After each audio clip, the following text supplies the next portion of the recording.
Selamat datang di Nyanteh dengan gua Li. So di sini adalah channel yang suka review dan juga riset sesuatu berkaitan dengan teknologi. So kalau kalian tertarik, bisa aja subscribe dulu ke channel ini dan pastinya aktifin juga notifikasinya biar tahu dan langsung tonton video terbaru dari kita nantinya. Oke? Jadi langsung aja, ini ada laptopnya, laptop terbaru Asus dengan seri ROG Zephyrus M16 dengan SKU yang sebenarnya gue kurang hafal ya. G603ZM ya kalau nggak salah. Jadi ini baru aja hadir ya, sebetulnya hadir di sebelum lebaran. Jadi kita sempat nyobain ini dengan banyak hal ya pada laptop ini. Dan ini adalah laptop yang sungguh menarik ya. Apalagi buat kalian yang pengen gaming sekaligus kerja, ini ya worth the price banget lah untuk saat ini. Jadi ya langsung aja, kita nggak usah panjang lebar, kita bahas ke desainnya si laptop ini. Oke, jadi untuk si desainnya ya gue kurang tahu sih. Sebenarnya ini laptop yang udah generasi baru itu ya kurang lebih sama terus menerus gitu. Tapi gak tau kenapa, ini bikin gue tetap suka. High performance tapi sederhana gitu dibanding high performance laptop gaming Asus lainnya. Ya desainnya juga nggak neko-neko kayak ROG Strix ya. Ini on point banget dan nice juga, nggak ada animo matrix karena secara personal gue kurang suka. Masih pakai prismatic film yang kasih efek rainbow hologram dengan badge logo ROG di sisi kiri bawah. Sisanya minimalis namun finishnya bodinya ini masih cukup fingerprint magnet.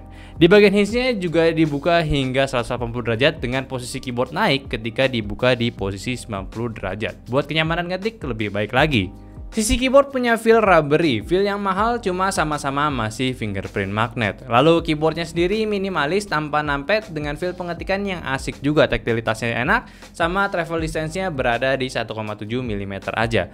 Lalu pencahayaan terdapat RGB single zone aja yang lu bisa atur langsung via keyboard atau Armoury Crate-nya, dan terdapat dedicated button untuk media dan shortcut Armoury Crate-nya. Tombol power juga terpisah serta tanpa fingerprint sensor, yang mana ini not bad ya. Dan untuk trackpadnya ini gede ukurannya, tanpa tombol fisik dan cukup akurat penggunaannya. Yang mana ini adalah tipe yang gua suka saat ini. Untuk sisi samping juga nggak ada perbedaan posisi port dengan generasi sebelumnya. Kirinya ada power dengan kapasitas 240 watt, yang mana ini based on chargernya. Terus ada HDMI 2.0B, Ethernet port, 1 USB A 3.2 Gen 2, 2 USB-C 3.2 Gen 2 juga, yang salah satunya ada kapasitas Thunderbolt 4 dan audio jack 3,5 mm. Kanannya cuman ada micro SD card slot yang udah punya USS 2 dan satu ada lagi USB A 3.2 Gen 2. Dan terakhir, LED indikator yang berada di hinge yang penggunaannya sendiri cukup sulit dilihat walaupun terbilang punya ukuran yang besar. Kalau air intake berada di sisi bawah dengan sisi samping kiri kanannya, dan di bagian belakang laptopnya ini berguna untuk exhaustnya. Kalau ngomongin soal ketebalan, laptop ini cuma memiliki ketebalan di 2 mm aja dengan dimensi untuk sebuah laptop 16 inci yang mana yang terbilang minimalis banget. Bobotnya cuma sekitar 2 kiloan aja, nggak berat buat dibawa kemana-mana. Dan kualitas finishnya dan bahan yang digunakan menurut gue ini udah sangat baik loh. Upgradabilitas juga simple, dibukanya pun juga gampang. Di bagian kanan bawahnya itu ada baut yang membantu kalian untuk ngebuka casing bagian bawahnya. Dan di dalamnya terdapat satu slot M.2 lagi buat ekstra SSD dan satu RAM stick yang bisa di-upgrade. Yang satunya lagi di solder cuy. So buat desainnya sendiri, sekali lagi walaupun gak ada major change ya, gue tetap suka dengan desain Zephyrus dari awal seri ini keluar. Mereka bisa ngebawa laptop gaming gak cuma harus killer ya, sangar atau nggak kelihatan high performance gaming banget, tapi ini jembatan juga nih untuk para content creator yang ingin terlihat profesional dalam lingkup kerjanya saat digunakan. Dan ngomongin soal content creator juga nih ya, pasti ada kaitannya dengan displaynya. Nah, Asus punya sebutan sendiri untuk jenis panel IPS yang digunakan sekarang, yaitu dengan sebutan ROG Nebula Display, yang mana ini ada 3 ciri wajib untuk mereka gunakan, yaitu fast, bright, and vivid. Fastnya ini ya, laptop ini udah memiliki refresh rate di 165 Hz. Kalau untuk bright laptop ini brightnessnya udah mencapai 500 nits, dan vividnya yaitu pakai IPS dengan akurasi warna yang tinggi. Dan di laptop ini juga mereka klaim ya, laptop pertama di 16 inci 19:10 dengan bezel tipis, yang mana screen to body ratio-nya ini udah mencapai di 93%. Ini keren banget deh. Anyway, buat di layar QHD seperti ini, buat di penggunaan harian itu bener-bener asik. Content creating tentunya ya, dapat layar lebar, dashboard spesial lebar, dan gaming oke juga. Ya paling beberapa hal yang perlu kompromi karena GPU yang dipakai buat resolusi QHD belum semuanya available di settingan rata kanan. Untuk IPS sendiri juga udah ciamik ya, keren banget. Buat nonton film itu nyaman banget pakainya, webcamnya juga tetap ada ya di bagian atasnya dengan resolusi 720p aja, yang mana ya sebenarnya not the best juga, tapi setidaknya ada IR sensornya, jadi lu bisa gunain si webcamnya ini buat fitur Windows Hello yaitu face recognition. Sekarang kita bahas soal dapur pacu pada ROG Zephyrus ini, yang mana laptop ini sudah mendapatkan latest teknologi saat ini, yaitu dari CPU-nya sudah menggunakan Intel Gen 12 yaitu i9 12900H, yang mana konfigurasinya ada 6 P-core dan 8 E-core dengan base frekuensinya di 2,5 GHz dan up to 5 GHz. Lalu untuk GPU-nya udah menggunakan Nvidia GeForce RTX 3060 laptop GPU dengan watt performance-nya dari 100 ke 120 watt dynamic boost. Dan juga sudah memiliki max switch juga, jadi kalian bisa menonaktifkan iGPU-nya si Intelnya ini dan langsung direct ke discrete si Nvidia-nya. Ini fitur yang menarik banget karena bisa cut latensi proses GPU-nya ya. Lalu di bagian RAM-nya udah menggunakan 16GB DDR5 4800 mAh. Ini nice spec banget di bagian ini. Dual channel 8x2, sayang yang satunya masih di solder ya. Jadi buat upgrade lu cuma bisa upgrade satu stick aja dengan maksimal kapasitas. Mau di upgrade itu jadi 40GB aja, 32 sama 8 ya. SSD udah menggunakan 1TB PCIe NVMe Gen 4 dengan speed yang cukup ngacir juga. So basically laptop ini udah cepet banget kayak di pengetesan sintetisnya. Yang mana yang pertama di Cinebench R15 ini bisa mendapatkan multi-core-nya ini di 2949 dan singlenya di 277 poin. Kalau di Cinebench R23 bisa mendapatkan skor di 18.311 poin dan singlenya di 1376. Kalau di GPU-nya kita mengetes menggunakan 3D Mark, Fire Strike-nya ini mendapat di angka 19.732 poin dan time spy-nya di 8.776 poin, dan juga untuk si Port Royal-nya berada di angka 4.926. Kalau PC Mark 10 masih di angka 6.055, ya ini cukup bagus juga. Dan Crystal Disk Mark-nya untuk si SSD-nya ini mendapatkan angka di 6.470 untuk read-nya dan 4.940 untuk write-nya. So dari performa ini udah aman banget. Bahkan dari Jarod Tech sendiri bilang ya, peningkatan performanya itu cukup lumayan dari segi CPU-nya ketimbang dari yang sebelumnya yang menggunakan Intel Gen 11. Nah, kalau misalkan di performa permainan gamenya, kita udah ngetes juga di resolusi QHD semua ya. Yang pertama di CSGO, ini semua resolusi dapat FPS yang aman juga, lowest-nya di 227 FPS dan highest-nya pun masih di atas 100 FPS. Kalau Valorant juga nih, di settingan low-nya pun bisa mencapai di 300 FPS, sedangkan lowest-nya pun masih bertahan di 282 FPS. Kalau game yang berat sedikit yaitu game Apex FPS ya, itu lowest-nya bisa dapat di 128 FPS dan highest-nya pun masih aman di 90 FPS.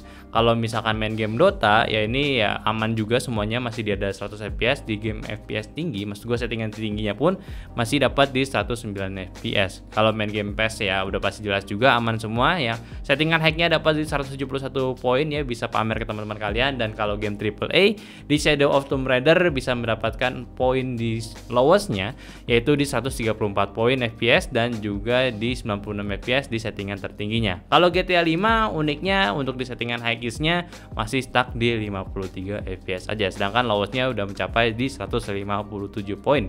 Jadi semua game itu playable di QHD, paling beberapa perlu diturunin speknya, kayak contohnya si GTA 5 biar kalau lu anti 60 FPS ya bisa rasain grafik lebih oke juga gitu ya. Lu bisa turunin aja settingannya, atau kalau lu nggak mau turunin settingannya lu bisa turunin resolusinya aja. Next di bagian content creating ya, yang pertama di Puget Bench ya, Photoshop, Premiere dan After Effects ya. Photoshop sendiri mendapatkan angka di 1023 poin. Kalau Premiere-nya dapat di 551 poin dan juga After Effects-nya di 827 poin.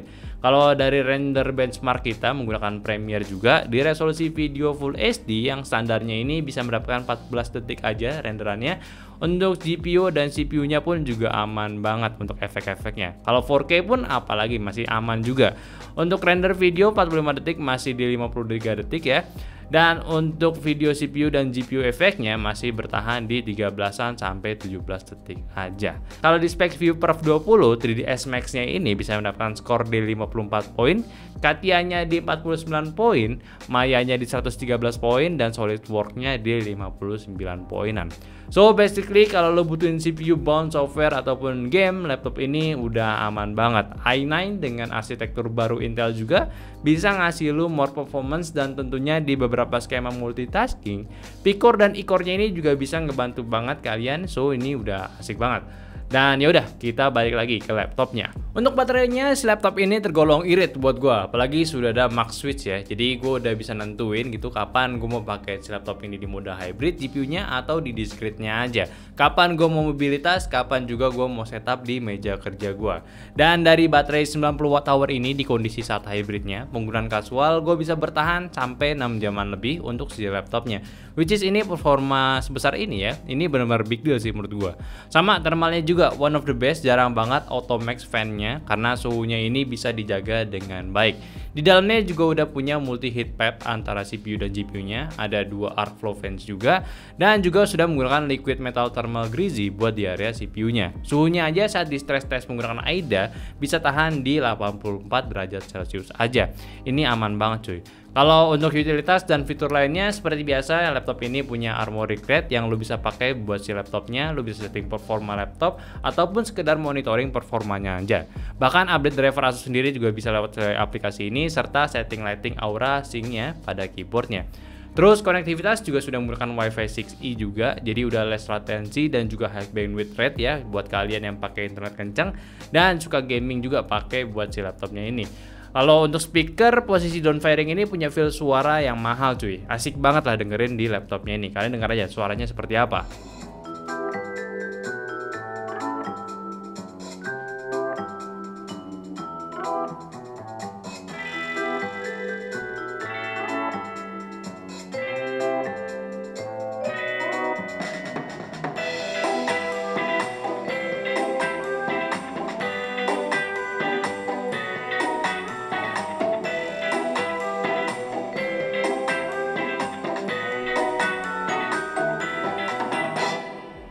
Ngomong-ngomong, soal harga laptop ini tentunya berada di kelas yang mahal. SKU yang gue pegang aja itu di GU604ZM berada di harga 35.099.000 ya, lumayan mahal.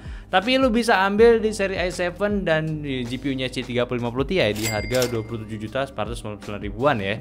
Ya tetap mahal sih, cuma bukan berarti lu hanya dapetin sekedar laptop performa kenceng aja menurut gua, tapi lu dapat quality of life pula yang sangat menarik di laptop ini. Dari panel ROG Nebulanya, dan gua rasa ini jadi standar yang sangat menarik buat kalian yang ngincar kenyamanan saat penggunaannya. Dan juga fitur-fitur teknologi lainnya yang diimplementasikan juga itu punya feel yang membuat kalian lebih nyaman saat menggunakan laptop ini, mau saat santai ataupun dipakai fokus bekerja dan juga bermain game. Dari dimensinya yang ringkas juga, ini adalah salah satu poin plus banget buat kalian mobilitas, nggak perlu berat-berat lagi bawa laptop ya, mana ini cuma 2 kg aja, paling tambah charger ya juga nggak sampai 3 kg, dan ya lu bisa kerja di luar ruangan dan tentunya lu pun gak bakalan malu pakai laptop ini di tempat umum karena ya desain dan dari brandnya pun sudah disegani juga cuy. So buat laptop ini bener-bener racun banget, boleh buat kalian invest ke kerjaan kalian juga, dan ya apalagi ya udah komplit banget lah buat gua si ROG Zephyrus M16 ini. Kalau menurut kalian gimana? Masih ada pertanyaan? Coba aja komen di bawah ya. Oke, mungkin itu aja dulu pembahasan gua dari laptop gaming Asus ROG Zephyrus M16. Tolong bantu juga share video ini ke teman-teman kalian yang lagi butuh laptop gaming, dan tentunya teman kalian itu harus kaya juga ya, jangan yang miskin gitu ya, biar bisa beli laptop ini.